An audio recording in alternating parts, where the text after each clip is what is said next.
sekarang akarnya.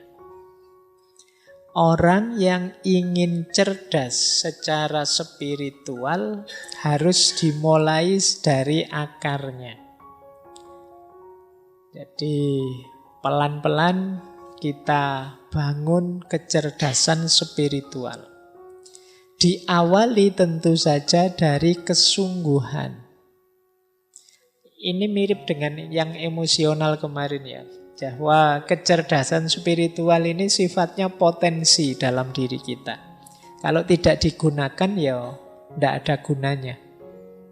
Kalau tidak digunakan ya mati. Maka pertama-tama akar kecerdasan spiritual itu kemauan dan kesungguhan kita. Untuk berefleksi, untuk merenungi hidup, untuk memikirkan makna. Kalau kita tidak mau, Pak saya ikut saja orang lain, Pak saya asal jalan saja, ya kecerdasan spiritualnya macet. Jadi yang pertama ini sungguh-sungguh ya, kalau bahasa agamanya niat. Ya kalau tidak niat ya apa-apa tidak akan hasil.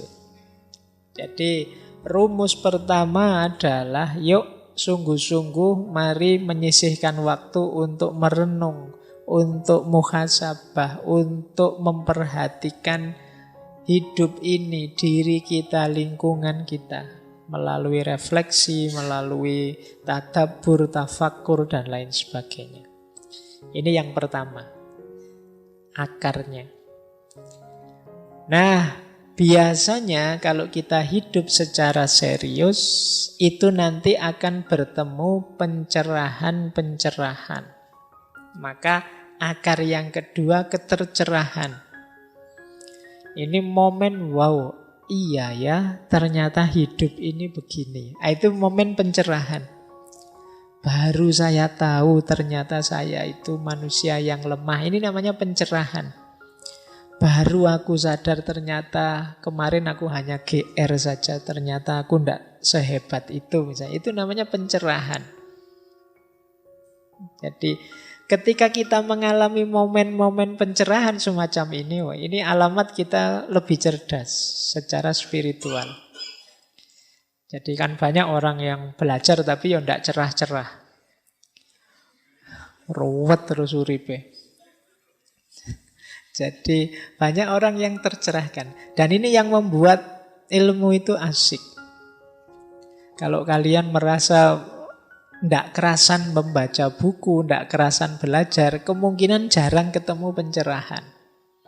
Orang itu senang baca ketika dia baca, oh iya ternyata begini, iya ternyata begitu. Itu mungkin dia tambah asik pengen baca terus.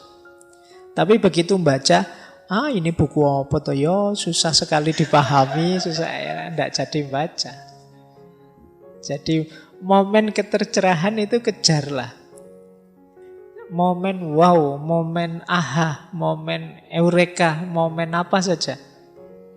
Kejar itu karena dia mengantarkan kita pada pemahaman spiritual. Enlightenment, jadi ketercerahan. Itu rumus kedua. Jadi ada yang sungguh-sungguh, ada yang melalui pencerahan-pencerahan. Nah, akar kecerdasan spiritual yang ketiga adalah ketuhanan. Kesadaran bahwa kita ini ya tidak hanya terhubung dengan sesama, dengan semesta, tapi kita juga punya hubungan dengan Yang Maha Kuasa. Jadi kesadaran ketuhanan akan membuat kita tambah cerdas secara spiritual. Ada banyak momen dalam hidup ini yang kita kesulitan memaknainya kecuali setelah kita hubungkan dengan Tuhan. Begitu kita sambungkan dengan Tuhan, banyak hal mudah jawabannya, kita tahu maknanya. Kenapa ya? Saya sudah belajar sungguh-sungguh, saya sudah kerja keras, saya sudah berkorban banyak, kok masih gagal? Sementara dia ndak ngapa-ngapain cengenges-cengenges sakarepe dhewe. Kok ya sukses? Itu kalau kita kejar jawabannya sendiri sulit kita ketemu. Tapi begitu kita hubungkan dengan Tuhan, jawabannya lebih mudah. Ada banyak momen yang makna dan jawabannya lebih mudah ketika kita sadar hubungan hidup ini dengan Tuhan. Loh, kesadaran keterhubungan dengan Tuhan ini hanya orang-orang yang cerdas spiritual yang mampu. Jadi kalau ada momen peristiwa apapun, dia membacanya selalu melibatkan Tuhan. Kita kan kadang-kadang lupa bahwa kita punya Tuhan. Akhirnya kita kalau gembira terus jadi sombong. Kalau dapat anugerah jadi sombong. Dapat kesulitan terus putus asa. Ada sumpek sedikit terus rasanya dunia gelap. Ini namanya kita lupa kalau kita punya Tuhan. Nah, itu indikasi kita kurang cerdas secara spiritual. Pak, saya itu sudah hitung sampai yang sekecil-kecilnya loh. Kok masih gagal saja? Ya, itu kan kamu berhenti di dirimu sendiri. Kamu lupa bahwa ada Tuhan.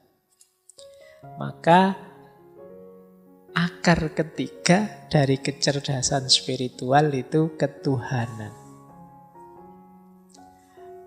Yang keempat, kecerdasan spiritual itu juga mengakar pada pengalaman. Jadi pengalaman inilah nanti yang jadi dasar kecerdasan, kepekaan juga kita secara spiritual. Kalau bahasa psikologi ada habit of mind.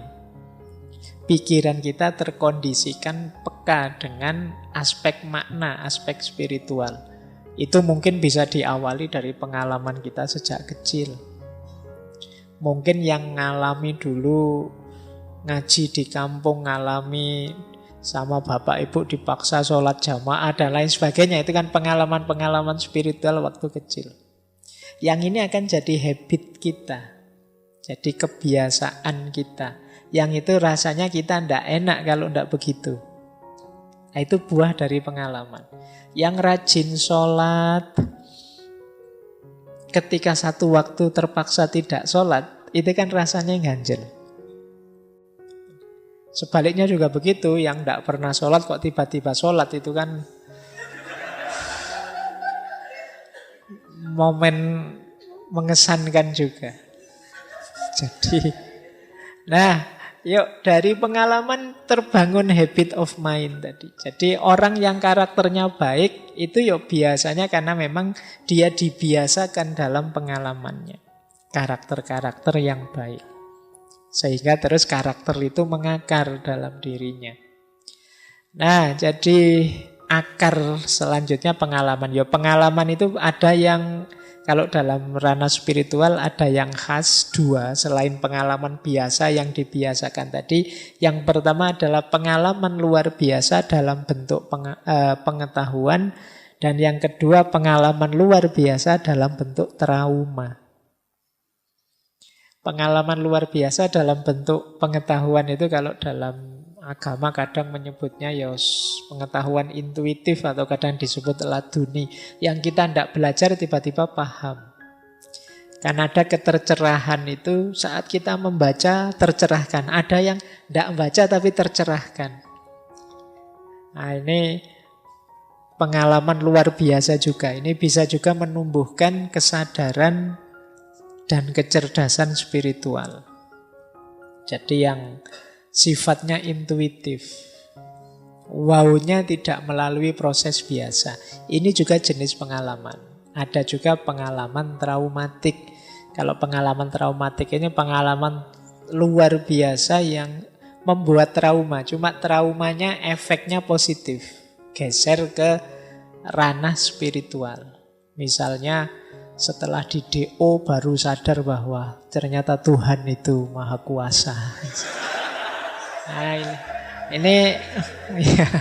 ini kan traumatik tapi terus membawa ke ranah spiritualitas. Begitu patah hati baru ingat, wah aku selama ini melupakan Tuhan ternyata. Terlalu banyak ingat pacar saja kok lupa sama Tuhan misalnya. Terus jadi trauma yang membawa ke arah spiritualitas. Melahirkan pengalaman-pengalaman baru spiritual. Nah, ini juga termasuk bagian dari kecerdasan spiritual. Nah, yang terakhir, kecerdasan spiritual itu juga muncul dalam interaksi kita dengan sesama. Kepedulian kita dengan sesama. Orang merasakan nikmatnya bersedekah, merasakan asiknya berkorban, merasakan indahnya berbagi dan lain sebagainya. Itu juga bagian dari kecerdasan spiritual. Orang yang tidak cerdas secara spiritual mungkin egois, diajak berbagi tidak mau, tidak peduli dengan sesama, waktunya disuruh korban, ala wong sunnah saja tidak wajib dan lain sebagainya. Pokoknya alasannya oke. Nah, jadi ini akar-akar. Carilah akar-akar ini yang memungkinkan kita tambah cerdas secara spiritual. Kesungguhan, kemudian ketercerahan-ketercerahan. Cari momen-momen yang membawa kita pada pencerahan-pencerahan. Kalau males baca, yo dengerin YouTube atau apalah gitu. Yang penting membaca sekitar juga tidak masalah. Siapa tahu nanti dapat semacam ilham, intuisi, wawasan baru atau apa. Kejar itu. Kemudian juga sadari keterhubungan kita terus-menerus dengan Tuhan. Bahwa hidup ini ya selalu berada dalam hubungan dengan Tuhan. Perkaya pengalaman-pengalaman spiritual. Sehingga dia akan jadi habit tabiat kita. Dan jangan lupa kepedulian sesama. Itu melahirkan kepekaan dan kecerdasan spiritual juga. Kejar momen-momen ini biar kita tambah cerdas secara spiritual. Kuncinya nanti di sini.